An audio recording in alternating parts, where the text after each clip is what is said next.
راځي دا سوات د غرایزه علاقه ده نو که دا شلتالو راوغورځېږي او دی هغه زمیندار راورسوي بروقه هغه ته 15 روپۍ کیلو میلاو شي نو زه وایم چې دا یوه لویه ګټه ده د ډایرکټر عزیر د ده د پالسو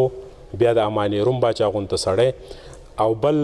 چې کومه کمیټي جوړیږي نو زما خو دا تاسو ته سوال دی لکه دونه طاقت مې نشته چې په تاسو په زور وکړم امان روم باچا په یو داسې اوده راولی ګوره اودې اخیستل او ځان له پوزیشن جوړول دا جدا خبره ده کار کول چې دی هغه جدا خبره ده اوس د عزیر په ځای باندې ما کېنه زه نه پوهېږم د ده خپل یو کوالټي ده بیا د ده دړه زور هم سیوا دی د زړه زور سیوا دی بیا دا یو داسې افسر دی چې په ده تر اوسه پورې دا الیګیشن نشته چې عزیر د چا نه روپۍ خبره کېږي وایي عزیر ایماندار سړی دی ځکه په ده باندې ثابت صوبایي حکومت او مشرانو اعتماد کړی نو امان روم باچا چې دی په یو داسې اوده راولی چې موږ د ده نه کار والو زما مقصد دا و چې د سوات زمینداره سیکټر چې دی کامیاب شي دلته زمیندار کم محنت کوي هغه وسایل دوی ته نشته لکه دوی د بجلی بیلونه ورکوي زما زمیندار چې دی 3 لکه روپۍ بیل ورکوي بیا د وابډا دغه بدماشیانې هم وړي نو ډایرکټر صاحب ته دا یوه خبره کوم چې د میډیا په تعاون هو خو سیکرټري صاحب ستا ډېر زیات خبره مني ډي جي صاحب ستا ډېره زیاته ایون وزیر اعلی ستا خبره مني ستا کلیوال دی ستا ورسره یو تعلق دی ستا ورسره یو رشته ده نو د دې بجلی د دې جنجټ نه خو دا زمیندار د مکه دغه کم د سولر د پراجیکټ چې دی یا د چاینا یا د اټلي په حکومت نو دا کم سي کم چې کم غټ زمیندار دي یو دوی ته دغه سولر سیسټم ورکړي چې د دوی اوبه نه ضایع کېږي بل چې کم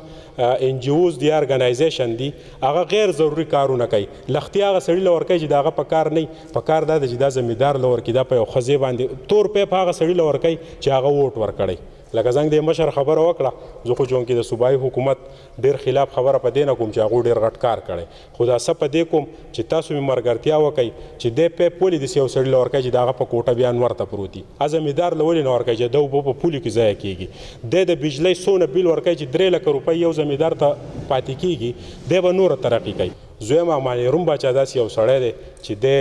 ډېرو خلکو ته هم قابل قبول دی بل ټول خلک په ده اعتماد کوي نو په کار دا ده ما له پکې زه په خپله اوده نه الم که امان روم باچا و د کمې پورې زه به بغیر اودې نه په ده پسې شاته ګرځم خو داسې نه ده چې یو سړی اوده والي او هغه چې دی صرف دغه نوم په ځان پورې 1500 زمیندار چې راغلي نو دا تاسو کیش کوي په کار دا ده چې په دغه ورځ چونکې رابطې ونه شوې دا پلانټ بنو د مټې ته بیا لاړل اکرام خان نمبرې وله ما ورکړې د هغوی نه هلته کې ښه شاپینګ هم وکړو هغه پلانټ هغه دغه هم وکتل تصویران هم وایستل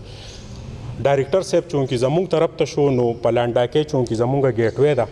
نو ډایرکټر صاحب له دا پکار دی چې هلته یو انفارمیشن بورډ پکار دی چې په هغې د شمالي خان نمبري په هغې د کاکا خان نمبري په هغې د امان روم باچا نمبري چې کم سي کم هغه خو د چا سره رابطه وکړي چې روڼ به ستا سره یو پیالی چیس کړو ستا دا باغ نو ستا دا سیکټر نو څه به موږ د هغوی نه زده کړو څه به ورته موږ خپل عقل وښیو هغوی چې کومه طریقه د زراعتو سره کوي نو په کار دا ده چې موږ له هم ډایرکټر صاحب یو ویزټ راکړي پیسې زموږ پرتې دي 1 لک روپۍ دي که څه پکې کم زه به د امان روم باچا نه قرض کم نو موږ هم د ملتان ته بوځئ چې موږ چونکې هغه سیکټر وینو چې یاره دلته د زمیندارو هغوی خو راځي هغه د بلا زامن دي کال بعد هغوی راشي زموږ نه شی زده کړي هلته لاړ شي تاسو یقین وکئ په برهان انټرچینج باندې د شلتالانو چې کوم باغونه ولګېدل هغوی د دې ځای نه زده کړه وکړه هلته کې اوس په مخه د شلتالانو باغونه لګي په